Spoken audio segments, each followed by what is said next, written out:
युद्धजन्य परिस्थितीच्या पार्श्वभूमीवर नक्की काय होऊ शकतं याचा आढावा देखील मी घेतला। हा आढावा घेत असताना मध्य पूर्वेतील युद्धजन्य परिस्थितीमुळे भारताच्या ऑइल, सीएनजी आणि एलपीजी पुरवठ्यावर परिणाम झालाय, कारण त्याचा परिणाम छत्रपती संभाजीनगरच्या इंडस्ट्रीमध्ये काय होऊ शकतो याचा देखील मी आढावा घेतला। माझ्यासोबत प्रशासनाचे सगळे अधिकारी होते, सगळ्या असोसिएशनचे पदाधिकारी होते आणि शॉर्ट टर्म सोल्युशन काय असावं आणि लॉंग टर्म सोल्युशन काय असावं या बाबतीतला निर्णय लवकरात लवकर प्रशासनाने घ्यावा अशा पद्धतीच्या सूचना मी दिलेल्या आहेत।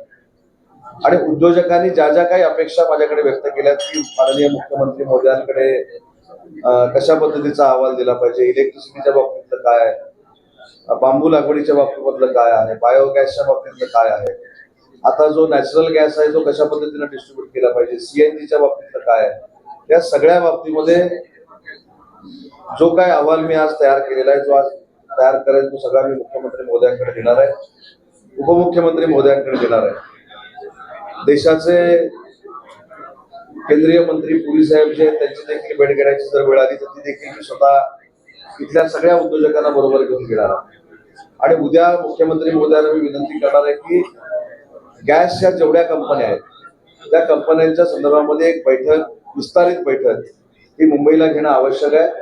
आणि मला पूर्ण खात्री आहे की उद्योगाला पाठिंबा देणारे आपले मुख्यमंत्री आहेत, उपमुख्यमंत्री आहेत, त्याच्यामुळे ही देखील बैठक पुढच्या 2-4 दिवसामध्ये मुंबईमध्ये नक्की आम्ही आयोजित करू।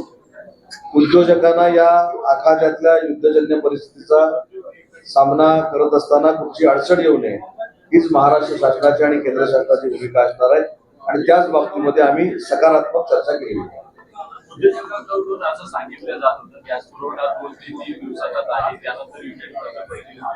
नाही, उद्योजकांनी असं सांगितलं की काही इंडस्ट्रीकडे 3 दिवसाचा आहे, काही इंडस्ट्रीकडे 6 दिवसाचा आहे, काही इंडस्ट्रीकडे 12 दिवसाचा आहे। तर हा 3 दिवस, 12 दिवस, 15 दिवस हा माझ्या दृष्टीनं गौण विषय आहे, परंतु इंधन नसल्यामुळे इंडस्ट्री बंद पडू नये ही 100% आमची भूमिका आहे आणि त्याच्यासाठीच आम्ही नक्की कार्यवाही करणार आहोत। लेंदी आहेत फर्नेसेस चालू करण्याच्या आणि बंद करण्याच्या, आणि तो कॉस्टली अफेअर पण आहे। ह्या सगळ्या कंपन्यांचा जर ब्लॉक झाला, सप्लाय ब्लॉक झाला, याच्यासाठी इमिजिएटली काही सोल्युशन किंवा रिलीफ याच्यासाठी सरकार देणार आहे। मी उद्या आयुक्तांना, जिल्हाधिकाऱ्यांना, सीपी साहेबांना आणि जे गॅसचे अधिकारी आहेत त्याला देखील या संदर्भामध्ये बैठक घेण्याच्या सूचना केलेल्या आहेत। उद्या त्याच्यामध्ये बैठक होईल आणि कमीत कमी त्रास या सगळ्या युद्धजन्य परिस्थितीचा आपल्या छत्रपती संभाजीनगर मधल्या किंवा मराठवाड्यातल्या इंडस्ट्रीला होईल अशा पद्धतीने कार्यवाही करावी अशा सूचना केल्या। मी सुरुवातीलाच सांगितलं ना, मी सुरुवातीलाच सांगितलं की या संदर्भामध्ये राज्याचा उद्योग मंत्री म्हणून केंद्रीय मंत्री पुरी साहेबांना देखील भेटायची वेळ आली तर इथल्या परिसरातल्या उद्योजकांना घेऊन मी केंद्र शासनामध्ये त्यांची भेट घेईन। उद्या मुख्यमंत्री महोदयांना केंद्र शासनाकडनं उद्योजकांच्या काय अपेक्षा आहेत हा अहवाल मी सादर करेन। पूर्ण शासन उद्योजकांच्या सोबत महाराष्ट्रातले आहे हे 100% सत्य आहे। हे सगळ्याच इंडस्ट्रीच्या बाबतीमध्ये हा फक्त ज्या ज्या ठिकाणी गॅस लागतो आणि गॅसच्या वर ती इंडस्ट्री चालते त्या सगळ्या इंडस्ट्रीच्या बाबतीमध्ये आम्ही सकारात्मक।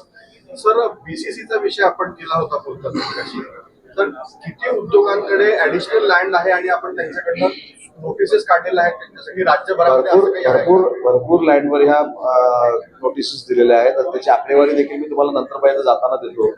पण ज्यांनी वापर केलेल्या जागा नाहीत त्यांच्या वापर नसलेल्या जागा काढून घ्यायचा निर्णय हा 1 वर्षापूर्वी झालेला आहे आणि अख्ख्या महाराष्ट्रामध्ये ही मोहीम सुरू आहे। आणि बीसीसीचा जो विषय आहे त्या बीसीसीच्या विषयामध्ये मी असं सांगितलं की या परिस्थितीचा फायदा घेऊन बीसीसी 20% आणावी किंवा 10% आणावी हे करणं योग्य नाही। करोनाच्या बाबतीमध्ये विशेष बाब म्हणून जे काय आम्ही निर्णय घेतले तशा पद्धतीचा निर्णय ह्या 2-3 महिन्यांसाठी आम्ही नक्की घेऊ शकतो। कर्ज सवलतीच्या बाबतीमध्ये देखील बँकांच्या संदर्भात बँकांच्या संदर्भामध्ये बँकांच्या चेअरमन बरोबर आणि एमडी बरोबर माननीय मुख्यमंत्री मोदी यांनी बैठक करावी अशी मी विनंती मुख्यमंत्र्यांना करणार। सर, ज्या कंपन्यांचा ऍडिशनल लँड आहे जसं आपण आता बोललो त्या कंपन्यांचे जर फ्युचर एक्सपान्शन प्लॅन्स असतील तर त्यांनी याविषयी काय सोल्युशन?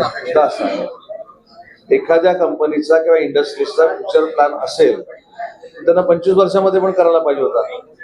ज्याची जागा 10 वर्ष 12 वर्ष 15 वर्ष काही न करता पडलेली आहे त्यांना आम्ही नोटीस दिलेली आहे आणि जे एक्सपान्शन करणार आहेत त्यांना कधी आम्ही अडचण केलेली नाही. नवीन 8,000 एकर जमीन संपादन करण्याचा आम्ही निर्णय घेतलेला आहे. छत्रपती संभाजीनगरमध्ये उद्योजकांचा येण्याचा ओढा देखील प्रचंड पद्धतीने वाढलेला आहे. 60,000 कोटीचा शाश्वत एमओयू जो आम्ही केला होता त्याची अंमलबजावणी छत्रपती संभाजीनगरमध्ये सुरू आहे आणि आजही 40,000 एकर 40,000 कोटीचे प्रकल्प पाईपलाईन मध्ये आहे. ते भविष्यामध्ये या संपूर्ण परिसरामध्ये होऊ शकतात. बरेचसे ओरिएंटेड आहे, बरेचसे मोठे प्रोजेक्ट एक्सपोर्ट ओरिएंटेड आहे आणि युद्धाचा त्याच्यावर खूप परिणाम होतो. तर त्या एक महत्वाची गोष्ट अशी आहे की युद्ध हे काय कायमस्वरूपी चालू राहणार नाही. ते कधी संपेल हे माझ्या हातात देखील नाही, तुमच्या हातात देखील नाही. पण या युद्धजन्य परिस्थितीमध्ये उद्योजकांना त्रास होऊ नये यासाठी केंद्र सरकारनं देखील एक्सपोर्टच्या बाबतीत काही निर्णय घेतलेले आहेत आणि त्यांना लाभदायक आहे. तर ओव्हरऑल स्टेटमध्ये याची काय एकंदरीत चित्र तुम्हाला दिसतं राज्यव्यापी? संभाजीनगरची तुम्ही आढावा घेतला पण संभाजीनगरचा आढावा एवढ्यासाठीच घेतला कारण संभाजीनगर हे असं ठिकाण आहे की या ठिकाणी सगळी इंडस्ट्री आहे. इथे ऑटोमोटिव्ह इंडस्ट्री आहे, इथे लिकर इंडस्ट्री आहे, इथे फार्मा इंडस्ट्री आहे, इथे ऍग्रिकल्चर इंडस्ट्री आहे, इथे हॉटेल इंडस्ट्री आहे. सगळ्या इंडस्ट्री ह्या छत्रपती संभाजीनगरला आहेत. त्याच्यामुळे इथं आल्यानंतर आपल्याला महाराष्ट्राचे चित्र कळू शकतं. म्हणून मी ही पहिली बैठक लावली आणि अन्य जिल्ह्यांमध्ये देखील मी जाणार आहे. उदाहरण नागपूर असेल, नाशिक असेल, पुणे असेल, या ठिकाणी जाऊन देखील तिथल्या उद्योजकांशी मी चर्चा करणार. बरेच लोक आहेत जे अक्षरशः रांगा लावतात आम्हालापर्यंत पोहोचले गॅस सिलेंडर या बाबतीत सगळ्याच गोष्टी मी सांगत नाही, परंतु काही कडक सूचना मी प्रशासनाला दिलेल्या आहेत आणि त्याच्यामध्ये गॅसचा जर गैरप्रकार कुठे होत असेल, त्याचा गैरवापर कुठे होत असेल, त्याच्यामध्ये जर काही भ्रष्टाचार होत असेल, कोलमध्ये काही भ्रष्टाचार होत असेल तर सेंट्रल गव्हर्नमेंटनं जे परिपत्रक काढलेले आहे तशा पद्धतीनं कडक कारवाई करावी हे निर्देश देखील मी दिले. Sir, in this case what state should represent the central government? काय मागणी केली पाहिजे राज्यांनी केंद्राकडे?